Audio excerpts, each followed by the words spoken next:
चलिए हम लोग अब जो है पढ़ते हैं 3.5 का सवाल नंबर 4 का पहला। तो इस क्वेश्चन को हम पढ़ के सुनाते हैं, तब इसके बाद जो है कि इसको हम हल करेंगे।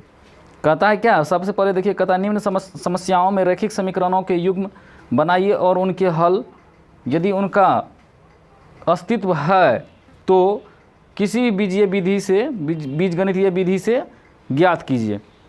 तो आप किसी भी बीजगणितीय विधि से, अब इसमें हमको ना ये नहीं कहता है कि आप सिर्फ वज्रगुणन विधि से ही हल करो, ठीक ना। आपको मर्जी हो तो प्रतिस्थापन विधि से भी हल कीजिए, वज्रगुणन विधि से भी हल कर सकते हैं, जिस विधि से हो, विलोपन विधि से भी हल कर सकते हैं।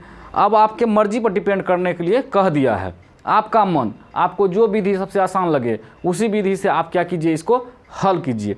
तो अगला क्वेश्चन है, देखिए, कहता है एक छात्रावास के मासिक व्यय का एक भाग नियत है।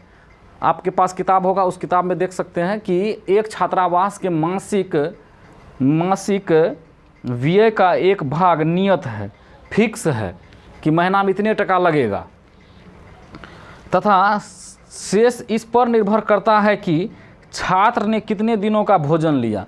तथा शेष इस पर निर्भर करता है कि छात्र ने कितने दिनों का भोजन लिया। एक भाग फिक्स है और दूसरा भाग क्या है, वो प्रतिदिन कितना भोजन लिया उस पर भी पैसा लगेगा, भाड़ा लगेगा, जो कहिए, है ना, भोजन लिया। जब एक विद्यार्थी ए नाम का कोई विद्यार्थी है, जब विद्यार्थी ए को जो 20 दिन भोजन करता है, कितना दिन भोजन करता है, 20 दिन भोजन करता है, तो उसको 1000 रुपया अदा करना पड़ता है, 1000 रुपया देना पड़ता है, चुकाना पड़ता है, ठीक है। और जबकि एक विद्यार्थी बी को जो 26 दिन भोजन करता है, तो छात्रावास के लिए उसने 1180 रुपया अदा करने पड़ते हैं, है ना।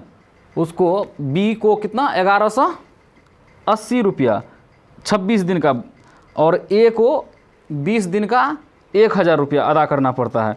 तो कहता है कि नियत व्यय और प्रतिदिन के भोजन का मूल्य ज्ञात कीजिए। नियत व्यय कितना रुपया फिक्स है और प्रतिदिन कितना रुपया लगता है, इसको क्या कीजिए, ज्ञात कीजिए। तो हम क्या करेंगे, सबसे पहले लिख लेंगे, माना कि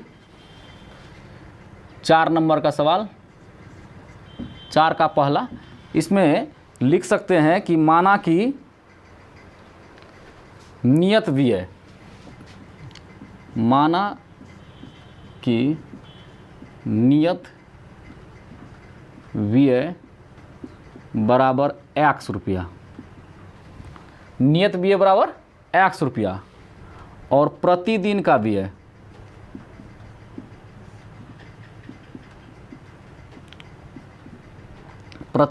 बराबर y रुपया।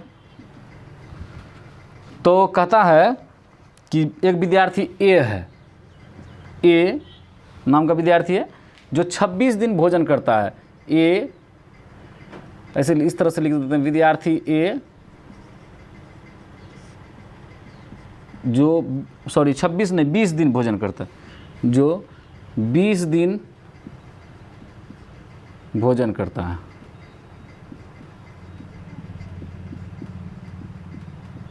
ये जो 20 दिन भोजन करता है, तो इसका तो नियत तो है कि x रुपया तो लगेगा ही, प्लस 20 दिन, तो अतिरिक्त का 20y बराबर कितना, 1000 रुपया। ये समीकरण पहला हो गया, है ना। विद्यार्थी ए जो 20 दिन भोजन करता है, ठीक है, तो उसको कितना रुपया व्यय करना पड़ेगा, तो x टका तो नियत है ना जी, x रुपया तो नियत व्यय है, और प्रतिदिन का व्यय y रुपया। तो इसीलिए x प्लस 20 दिन भोजन किया, 20y बराबर 1000 रुपया, ठीक है। तो अगला कहता है कि विद्यार्थी बी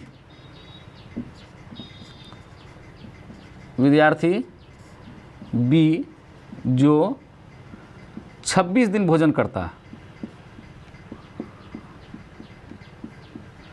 तो विद्यार्थी बी जो 26 दिन भोजन करता है, इसके लिए क्या, तो x तो इसका नियत है, और कितना दिन भोजन किया, 26 दिन, तो 26y, दोनों को जोड़ देंगे, बराबर 1180 रुपया अदा किया। ये समीकरण दूसरा हो गया। अब हम इस समीकरण को विलोपन विधि से हो, प्रतिस्थापन विधि से हो, वज्रगुणन विधि से हो, जिस विधि से हो इसको हम हल करेंगे। ठीक है, चाहे आप वज्रगुणन विधि से कीजिए, प्रतिस्थापन विधि से कीजिए, जिस विधि से कीजिए, आपको अब अपना मन है। ठीक है, तो चलिए हम फिलहाल विलोपन विधि से इसको हल करते हैं।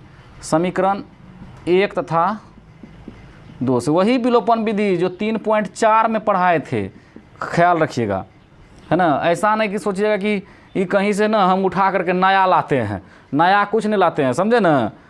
हाँ, x + 20y बराबर 1000, x + 26y बराबर 1180। घटा दीजिए, ये घट गया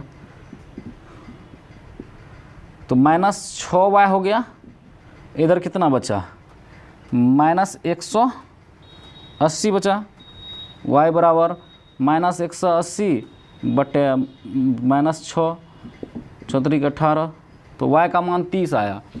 इधर जगह का अभाव, इधर बनाते हैं, तो y बराबर कितना हुआ, 30 हुआ। अब y का मान हम समीकरण 1 में, 2 में, जिसमें हो मन उसमें हम रख सकते हैं। तो y का मान मान लीजिए कि हम समीकरण 1 में रख देते हैं। तो y का मान समीकरण 1 में रखने पर, तो समीकरण 1 में रखने पर, तो समीकरण 1 देखिए क्या है। समीकरण 1 है x + 20y बराबर 1000, तो x + 20y बराबर 1000, ये ले लिए। ठीक है, अब y के जगह पर 30 रख देंगे, x + 20 × 30 बराबर 1000, x + 20 × 60 यानी 600 बराबर 1000। 600 इधर प्लस में है, उधर जाएगा तो माइनस में हो जाएगा। 1000 घटा 600 यानी x बराबर 400 आया। तो x बराबर 400 यानी 400 रुपया जो है नियत व्यय है।